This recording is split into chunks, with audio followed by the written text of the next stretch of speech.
Master గారు మరో అంశం ఏంటంటే ఈరోజు మండలిలో నారా లోకేష్ గారు నిజంగా చాలా ఫైర్ అయ్యారు. ఏంటి ఇంగ్లీష్ తెలియని వాళ్ళు మీరే గత 5 సంవత్సరాలు ఇంగ్లీష్ అన్నారు, ఇంగ్లీష్ చెప్తుంటే అర్థం చేసుకోలేదు.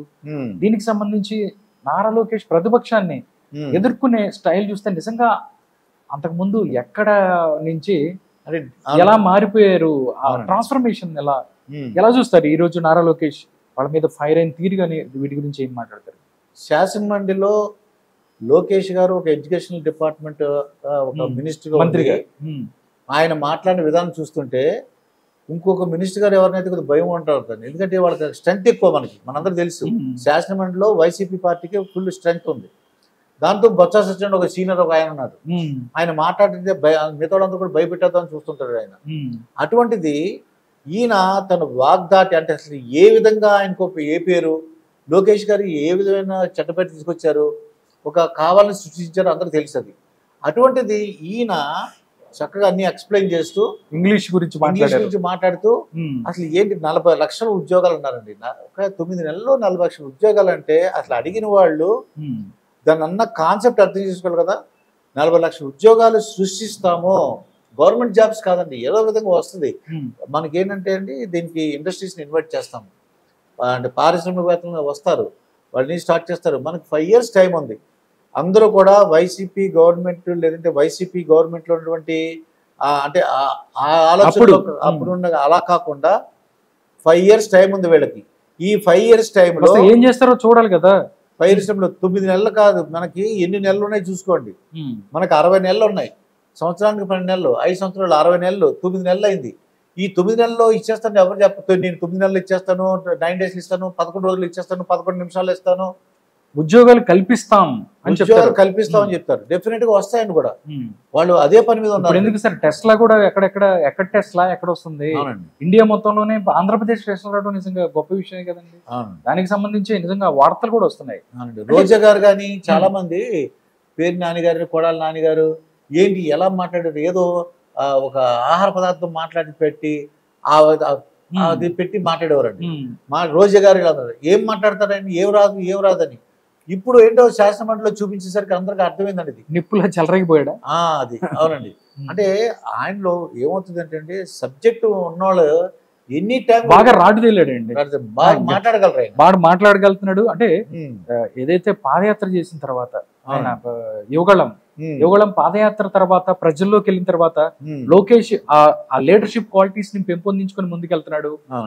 ప్రశ్న మాట్లాడితే ఇప్పుడు జగన్మోహన్ రెడ్డి గారి ప్రస్తుతం మాట్లాడాలంటే ఆయన పక్కన నా పేరుని నాని ఏంటి వైస్ పర్సన్ వెన్నుకి సంబంధించి ఆయనకి తెలియదు, వైస్ అంటున్నాడు. ఆయన వైస్ పర్సన్ అలా కాకుండా మీడియాతో ఇంటరాక్ట్ అవ్వటం కానీ ఈ రోజు మాట్లాడిన తీరుని నిజంగా చూస్తే నిజంగా ఇంగ్లీష్ లో కానీ లేకపోతే సబ్జెక్ట్ తో మాట్లాడతాం. నిజంగా ఆంధ్రప్రదేశ్ కి నిజంగా ఒక మంచి లీడర్ దొరికాడు, ఫ్యూచర్ ని నడిపించడానికో లేకపోతే తెలుగుదేశం పార్టీ నడిపించడానికి అనుకోవచ్చా? రాబోయే కాలంలో కాబోయే అనే ఒక స్లోగన్ తో లోకేష్ గారు ఏంటంటే ఒక భరోసా అనమాట అండి. అంటే రాష్ట్రానికి ఇదిగో ఒక మంచి లీడర్ ఉన్నారు, టీడీపీ నుంచి ఒక మంచి లీడర్ ఉన్నాడు, ఆయన మాట్లాడగలరు. తర్వాత ఆయన ముఖ్యమైన ఏంటంటే ఆయన గొప్పతనం నేను బాగా అబ్జర్వ్ చేసి క్లోజ్కి వెళ్ళి ఆయన యువగళం పాదయాత్ర కొంత దూరం నేను ప్రయాణింగ్ చూశాను ఏం చేస్తున్నాడని. చక్కగా ఓపిక్గా వింటున్నారండి. ఎప్పుడైతే రాధాకృష్ణ గారు ఎవరైనా సరే వినటం అలవాటైతే వాళ్ళు ఒక లీడర్షిప్ క్వాలిటీస్ డెవలప్ అవుతాయండి. ఆటోమేటిక్ గా సమస్యలు తెలుస్తాయి, ప్రజా సమస్యలు తెలుస్తాయి, పరిష్కార మార్గాలు తెలుస్తాయి. వినగలిగిన వాడే నేను విన్నాను, నేను చూశాను, నేను కన్నానని చెప్పేసి ఎప్పుడు ఆయన మాటలో చెప్పారు, జస్ట్ వినేసి వెళ్ళిపోయారా అంతే. మరి 5 సంవత్సరాలు ఎప్పుడు వినలేదు, కనలేదు. మరి అటువంటిది అందుకే ఆయనకి అసలు చేయలేదు. జగన్మోహన్ రెడ్డి గారికి అసలు ఏం చేయలేదు. మరి ఎక్కడ పొజిషన్ ఇవ్వాలో ఆ పొజిషన్ ఇచ్చారు.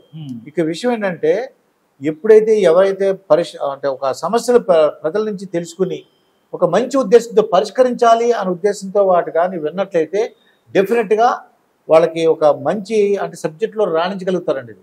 అంటే చాలా మందితో మాట్లాడుంటారు, వాళ్ళ సమస్యలు తెలిసినాయి. అవి ఎప్పుడైతే సమస్యలు తెలిసిన దాని పరిష్కార మార్గాలు కూడా తెలుస్తాయండి. నాకు సమస్య తెలీదు, పరిష్కార మార్గం నాకు తెలియదు.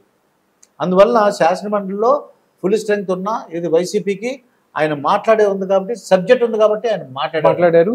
దుర్గాప్రసాద్ గారు, లోకేష్ గారు ఈరోజు ఇంకొకసారి కూడా అంటే వంశీ యొక్క అరెస్ట్ గురించి కూడా ఆయన మాట్లాడారు.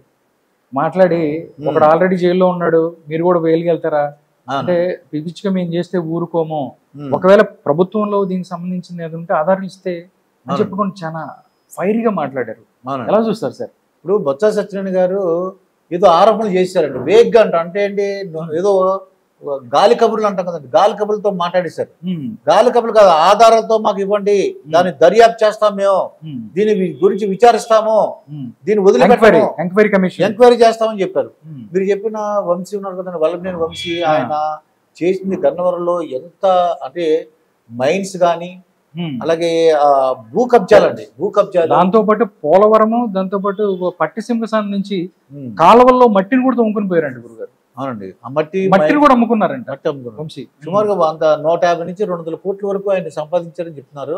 అంటే అది యాక్చువల్ గా అది గవర్నమెంట్ సొమ్ము. అది ఆ గవర్నమెంట్ సొమ్ముని ఆయన చేయడం వల్ల స్పెషల్ గా సిట్ ని ఏర్పాటు చేశారండి, స్పెషల్ ఇన్వెస్టిగేషన్ టీమ్ వేసి. అంటే నాకేమనిపిస్తుంది అంటే ఒక SC ST యాక్ట్ ప్రకారం ఏమన్నా ఇబ్బంది అయితే అదేంటి, ఒకవేళ బెయిల్ వస్తే ఇంకోటి ఉందండి, ఇంకోటి మరి ఏంటి భూ కబ్జాలు చేశారండి. అది బెదిరించి మీకు స్థలం ఉందండి, జనరల్ చాలా స్థలాలు ఉంటాయండి, అన్నదమ్ముల మధ్య గొడవలు ఉంటాయి, లేదంటే వాళ్ళు ఓనర్స్ ఫారిన్ లో ఉంటారు, వాళ్ళకి రావడానికి ఇష్టం ఉండదు, దీని మీద పత్రాలు సృష్టించేయటం, ఇక్కడే రిజిస్టర్ చేసి ఇంకోటి ఇంకోటి తిరగిస్తే 3-4 అమ్మేస్తారు. ఎక్కడో అసలు చాలా కష్టం అనమాట దాన్ని. అడిగి ఏడుస్తూ కూర్చోవడం అంతే, ఆ ఓనర్స్ వచ్చినా సరే. ఇటువంటి భూ కబ్జాలు చేసి అలాగే మైన్స్ కానీ ఇవన్నీ కూడా చేసినట్టుకు మరి ఆల్రెడీ ఆయన జైల్లో ఉన్నాడు. మరి బొత్స సత్యనారాయణ గారు చూస్తే చరిత్ర చూస్తే ఇప్పుడు చాలా ఉన్నాయి.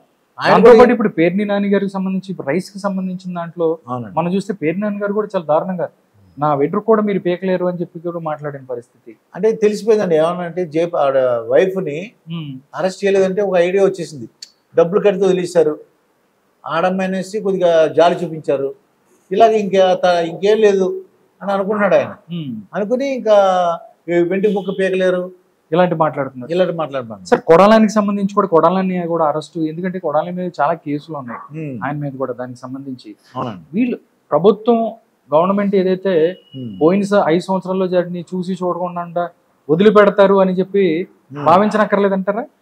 అస్సలు మీకు ఏంటంటే అండి, ప్రభుత్వం అవన్నీ కూడా పక్కా ఆధారాలు సేకరించిన తర్వాత అంటే ఏంటి వెంటనే అంటే మూర్ఖత్వంగా అంటే వెళ్ళి లాక్కొచ్చండి అని కాకుండా ఆధారాలతో మొత్తం ఏం కూలంకషంగా అంటాం, ఫుల్ గా మొత్తం అంతా ఏం చేశారు, పిన్ టు పిన్ అంటారండి. మొత్తం వాళ్ళు చేసిన అరాచకాలు, దౌర్జన్యాలు, మైనింగ్లు, క్లబ్లు పెట్టడం, ఇప్పుడు లెక్కర్ కూడా ఇవన్నీ కూడా కూలంకషంగా అంటే మొత్తం దర్యాప్తు చేసి అవన్నీ కూడా 1 by 1 పెట్టుకోవడానికి అవకాశం ఉందండి. ఇప్పుడు ఏంటంటే మన ఇండస్ట్రీస్ ని అట్రాక్ట్ చేసుకోవాలి. ఇక్కడ ఏదో గొడవలు జరుగుతుంది, ఎప్పుడు చూసిన అరెస్టులు అంటారు, ఒక రాజకీయంగా ఉంది, అలా ఉండకూడదండి రాధాకృష్ణ గారు. మనకి ఏంటో ప్రశాంతంగా ఉండాలి. మన పెట్టుబడులు రావాలంటే అక్కడ ఏది ఎప్పుడు చూసినా ఇవాళ జైలుకి రేపు ఇంకో జైలుకి ఇలా ఎప్పుడు చూసినా ఏంటో జైలుకి వెళ్తుంటారు, ఏంటి ఆ రాష్ట్రం ఏంటి అలా ఉందని అనుకుంటారు, కక్ష సాధించారు అనుకుంటారు. అసలు విషయం వాళ్ళకి తెలియదు. అందుకే కొద్దిగా ఓపిక బట్టి ఒక 1 year అయ్యేసరికి అంతా సెటిల్ అయిన తర్వాత డెఫినెట్గా ఎవరు ఎక్కడ కూర్చోబెట్టాలో, ఎవరు ఎక్కడ పంపించాలో, ఏ కేసులు అన్నీ కూడా ఈ లోపలన్నీ కూడా రెడీ చేస్తున్నారండి. ఓకే, చూద్దాం సార్ ఏం జరగబోతుంది ఏంటని చూద్దాం.